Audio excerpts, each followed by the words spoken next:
You're listening to P&P Pals Tabletop Role-playing Radio Theatre. Away from the workshops and communal halls of Ward Against Harm, at a messy delineation between lake and river, a miracle of nature awaits. It's 1,000 years of dispassionate geology in the making, and is, however unintentionally, a truly remarkable sight. Lake Duvin unevenly feeds two separate channels. The first is the Keld. It winds down the mountainside, a constant companion for all that would walk there. The second is called Dirk. Falling into a system of caves, it moves unseen, a shadow to its sister above. A gently concave wall of water topples endlessly into the mouth of the cavern. The sight of it should be breathtaking. Braun has led the others to a snow-covered ridgeline, overlooking the fall.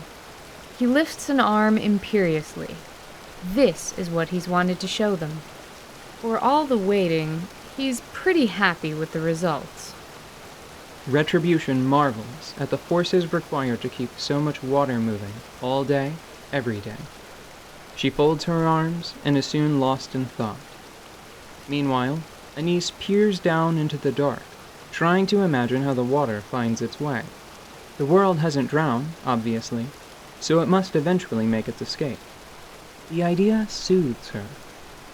The girls and Leon move along the ridge together. With each step, they're newly impressed as water and light intermingle at slightly different angles. Gren merely nods, inscrutable. Of their clients, only Meryl accepted the offer to come along. She stares across the peak of the fall, her arms tightly folded across her waist. Her face is relaxed, but tears rest in the corner of her eye.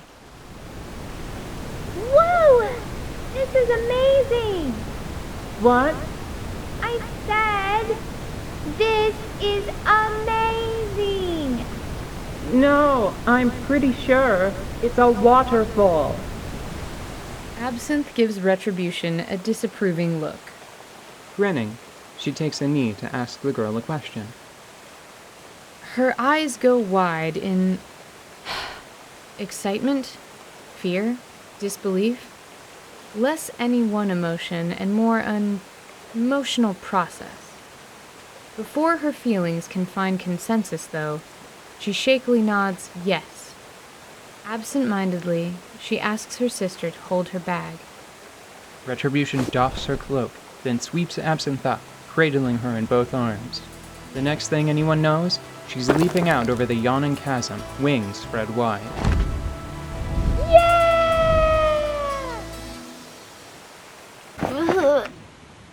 Oh, sweetheart, I'm sorry. I never would have imagined... that a little gliding would do this to someone. If I had known, I wouldn't have... She gently pats Absinthe's back. Since landing in a clearing a short way from the overlook, it's been nothing but back rubs and apologies. The worst of the heaving done, the young lady looks up. Her dark skin has paled somewhat, but she wears a smile. Are you crazy? I can eat more food. I was going to do that at dinner anyway. I'll trade lunch and maybe some of breakfast to do something like that. You have the spirit of an adventurer, Absinthe, even if lacking the requisite constitution. Anise, do you have anything for this? I do. A sprig of mint and some chamomile should help. Well, it will help her stomach ache. I don't have anything that will cure jumping into a ravine. Oh, it's so fun, Anise. You should try it. You are light enough to fly with me. We could go. No, thank you. Retribution shrugs. Your loss. It's then that Janice moves near to her sister, whispering something in her ear. What? No, I wouldn't care. Well, you're asking the wrong person. Turning to Retribution, Janice beams. Her arms are raised expectantly. You'd like a turn? She nods excitedly. Looking at the sick her big sister made, Retribution's face twists in hesitation. Are you positive? More nodding, more emphatically than before.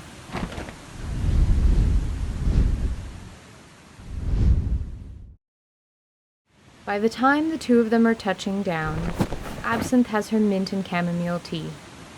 Minutes pass without any sudden retching from her little sister, and Absinthe grows dour.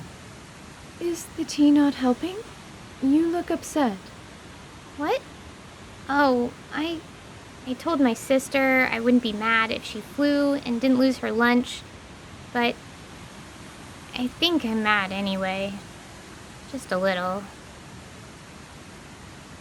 The group has their fill of nature's majesty.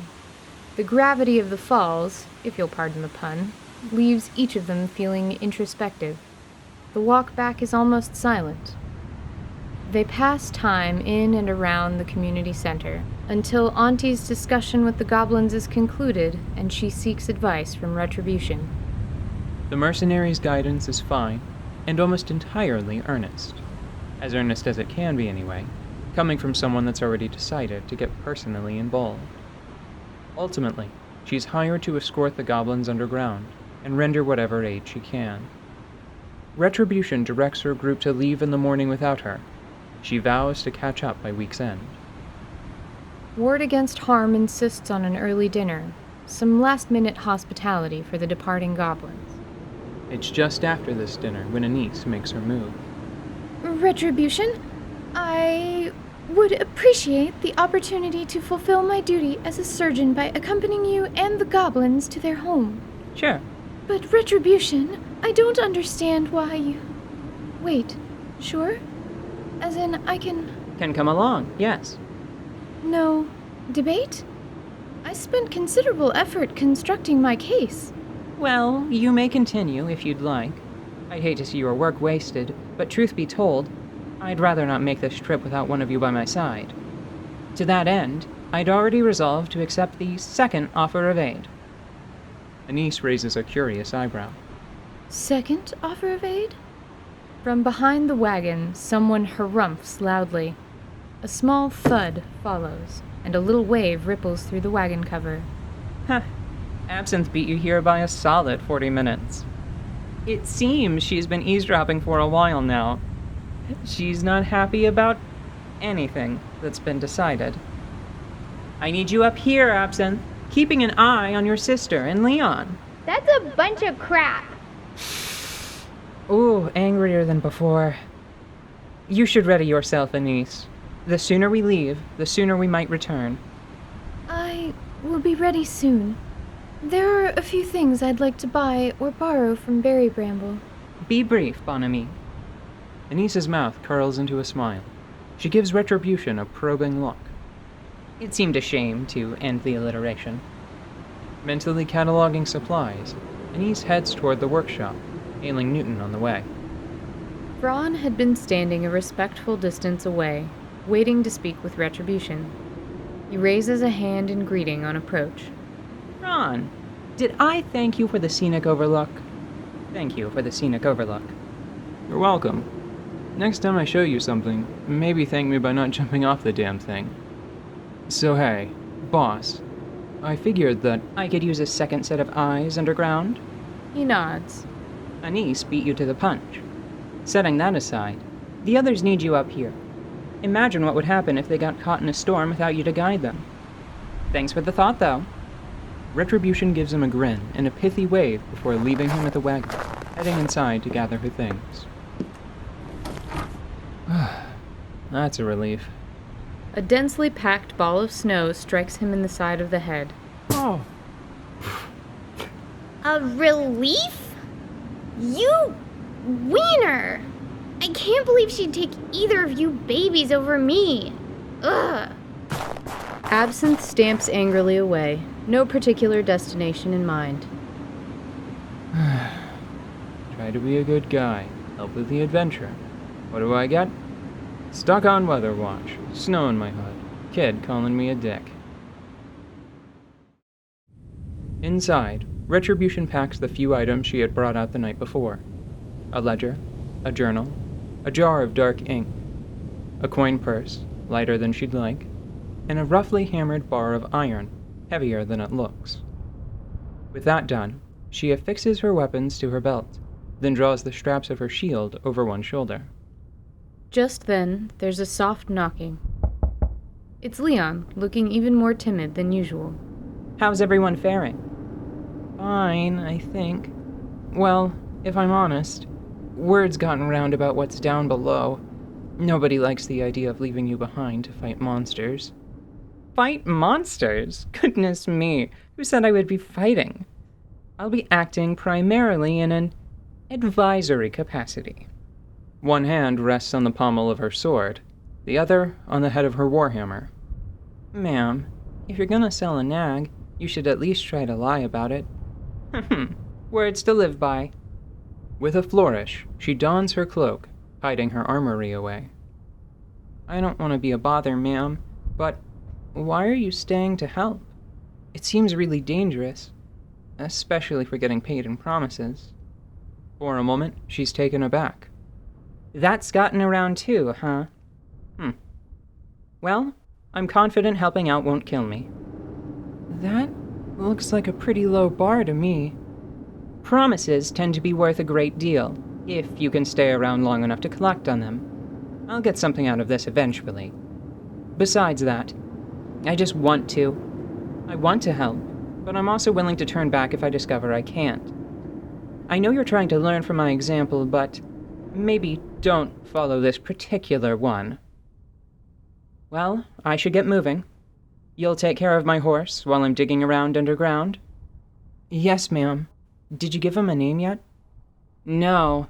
I've spent so many years with my mounts being lent or leased. Names don't come to me so easily anymore. If he sticks around for a few more months, I'm sure something will come to me. Leon looks thoughtful. Hey, Retribution says, sharp enough to startle the young man. Don't name my horse. I'd never. She gives him a sly smirk, lightly patting his shoulder on the way out the door. In the snowfield outside Berry Bramble, the spellcasters and stonecrafters of Ward Against Harm have responded to this existential threat in their usual way. Robust, smartly adorned crafts. A cellar door has been built, leading to the goblin's tunnel. One could easily mistake it for having been part of the original construction. Seems a tad excessive. Better this than suffer that nervous energy. Auntie arrives with Newton and the goblins, two of whom now carry extra-large packs burdened with large boxes and bundles. Holding a dark paper parcel out to Retribution, Auntie says, "This belongs to a client of ours. But they'll never know if someone's worn it for a few days. It's the only thing we have right now in your size. Please make sure not to leave it down there." While I'm away, you'll consider the design I had in mind? Closing her eyes, Auntie nods gently. Newton and one of the stone shapers pull the heavy doors open, and the goblin gang heads below. Anise holds an arm out, and, after a few moments, Fennel swoops down to rest upon it. With a few words, the bird collapses into a kind of roiling marble, then disappears in an inky red moat. The other spellcasters watch this with interest and some obvious surprise, but they say nothing. Is that everything, then? Anise pats at her bag, then her overcoat pockets, taking stock once more. Yes, that's everything. They descend into the dark, creaking tunnels. Heavy doors close behind them. The evening sun winks away.